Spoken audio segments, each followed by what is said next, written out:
తిరుమల ఆస్థాన మంటపంలో ధార్మిక సదస్సు ఏర్పాటునకు టీటీడీ చైర్మన్ కరుణాకర్ రెడ్డి పరిశీలించారు. మతాంతీకరణలు అడ్డుకోవటానికి టీటీడీ ఆధ్వర్యంలో పెద్ద ఎత్తున హిందూ ధార్మిక ప్రచారం నిర్వహిస్తున్నామని కరుణాకర్ అన్నారు. ఇప్పటికే టీటీడీ ఆధ్వర్యంలో దళిత గోవింద కళ్యాణమస్తు, కళ్యాణోత్సవాలు వంటి ధార్మిక కార్యక్రమాలు నిర్వహించామని ఆయన తెలిపారు.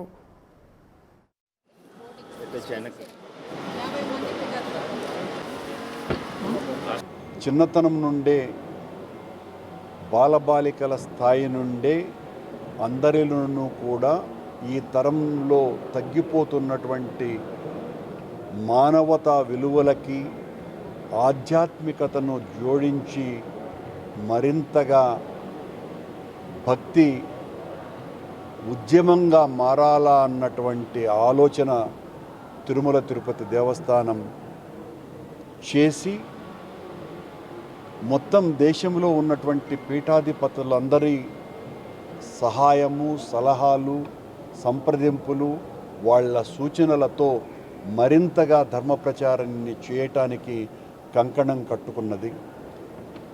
అందులో భాగంగా ఫిబ్రవరి నెల 3, 4, 5 తారీఖులలో ఈ ధార్మిక సదస్సును వైభవోపేతంగా చెయ్యాలని నిర్ణయించటం జరిగింది. ఇప్పటి వరకు దాదాపు 57 మంది పీఠాధిపతులు తమ అనుగ్రహ భాషణ చేయటానికి సంసిద్ధతను వ్యక్తపరిచారు.